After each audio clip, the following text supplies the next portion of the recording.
হেলমেটবিহীন অবস্থায় স্টার্ট নিবে না মোটরসাইকেল। ঘুমাচ্ছন্ন অবস্থায় গাড়ি চালালে সেন্সরের মাধ্যমে বেজে উঠবে লাল সংকেত, বন্ধ হয়ে যাবে ইঞ্জিনও। শুধু তাই নয়, আরও রয়েছে আই বিলিং ও অ্যালকোহল সেন্সর, যা 180 ডিগ্রি অ্যাঙ্গেলে মাদকসেবী চালককে শনাক্ত করবে, যার ফলে নেশা জাতীয় দ্রব্য সেবন করে গাড়ি চালালে বেজে উঠবে লাল সংকেত। সড়ক দুর্ঘটনা প্রতিরোধে এমনই স্মার্ট গাড়ি ও মোটরসাইকেল উদ্ভাবন করেছেন যশোরের চৌগাছা উপজেলার এবিসিডি কলেজের বিজ্ঞান বিভাগের দ্বাদশ শ্রেণীর ছাত্র বিল্লাল হোসেন। পড়াশোনার পাশাপাশি যে সময়টুকু পাই, দেন এই প্রজেক্টটা যে প্ল্যানটা, এটা আমার মাথায় আসে যে আমাদের বাংলাদেশে যে সমস্ত সড়ক দুর্ঘটনাগুলো ঘটতেছে আর কি। একটা সময় আমি পিকনিকে গেছিলাম, দেখছিলাম যে আসার পথে ড্রাইভার অনেক ঘুমাইতেছিল, ঘুমের ঘরে গাড়ি চালাইতেছিল, যার ফলে দেখা যাইতেছে দুর্ঘটনাগুলো ঘটে থাকে অনেক সময়।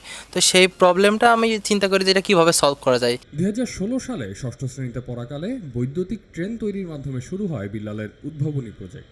এরপর 2023 সালের মার্চ মাসে মাত্র 15,000 টাকা নিয়ে শুরু করেন স্মার্ট গাড়ি ও মোটরসাইকেল প্রজেক্ট। পরে অনলাইন থেকে আরও 7,500 টাকার সার্কিট ক্রয় করেন তিনি। টিফিনের টাকা ও কলেজ শিক্ষকদের সহযোগিতায় 6 মাস চেষ্টার পর উদ্ভাবন করেন স্মার্ট গাড়ি ও মোটরসাইকেল। দেন একটা ছোটো পরিসরে এই প্রবলেমটা সলভ করার জন্য কাজ করি। দেন ওই প্রবলেমটা সলভ করতে করতে আমার সামনে অনেক বাধা আসে, অনেক নতুন নতুন প্রবলেম যোগ হয়ে যায়, এবং সড়ক দুর্ঘটনা যে হয় ওইটা মূলত অনেকগুলো কারণগুলোর কারণে হয়ে থাকে, যার মধ্যে একটা হইতেছে ঘুমন্ত অবস্থায় গাড়ি চালানো, অর্থাৎ রাত্রে যারা নাইট জার্নি করে, লং টাইম জার্নি করার ফলে ক্লান্ত হয়ে যায় এবং ঘুমের ঘরে গাড়ি চালানোর ফলে দুর্ঘটনা ঘটে। তো সেই প্রবলেমটা আমি এই প্রজেক্টের মাধ্যমে সলভ করেছিলাম এমনভাবে যে ড্রাইভার যখন চোখটা বন্ধ করবে, ওখানে একটা সেন্সর লাগানো আছে, ওই সেন্সরটার কাজ হচ্ছে চোখের পলকটাকে ডিটেক্ট করবে। এবং আমরা কিন্তু চোখের পলক ফেলি দুইটার সময়, একটা হইতেছে ঘুমানোর সময় আর একটা হইতেছে আপনার চোখের পলক ফেলার সময়। তো এই চোখের পলক ফেলতে 0.4 সেকেন্ড টাইম লাগে, ওখানে একটা নির্দিষ্ট পরিমাণ সময় সেট আপ করে দিয়েছে। ওই নির্দিষ্ট পরিমাণ সময়ের মধ্যে যদি চোখের পলক ফেলা হয় তাহলে কোনো সমস্যা হবে না, বাট ওই সময় পার হয়ে যাওয়ার পরেও যদি চোখের পলক ফেলে যদি চোখটা বন্ধ করে থাকা অবস্থায়, তখন এই সেন্সরটা অটোমেটিক্যালি সক্রিয় হয়ে যাবে, এবং সেন্সরটা সক্রিয় হওয়ার সাথে সাথে গাড়িটা যদি চলন্ত অবস্থায় থাকে তাহলে চলন্ত অবস্থায় থাকলে বন্ধ হয়ে যাবে। বিল্লালের বাবা মিজানুর রহমান একজন পান ব্যবসায়ী। ব্যবসা থেকে যা আয় হয় তা দিয়ে স্ত্রী ও 3 ছেলেমেয়ের সংসার চালান তিনি। অভাব অনটনের মধ্য দিয়ে পরিবার চললেও সন্তানের এমন উদ্যোগে সহযোগিতা করেছেন তিনি। হাজার কষ্টের মাঝেও ছেলের উদ্ভাবন দেখে খুশি মিজানুর রহমান।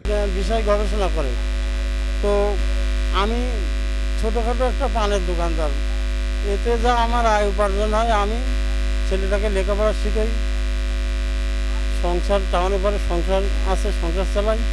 তো তার বিজ্ঞান গবেষণায় আমি খুব একটা অর্থনৈতিকভাবে এগিয়ে দিতে পারিনি, তারপরেও কিন্তু তার প্রথম মনোবল ইচ্ছা যে আমি এই বিজ্ঞান বিষয় গবেষণা, আমার যে টুকটাক আবিষ্কার আমি চালাই যাব।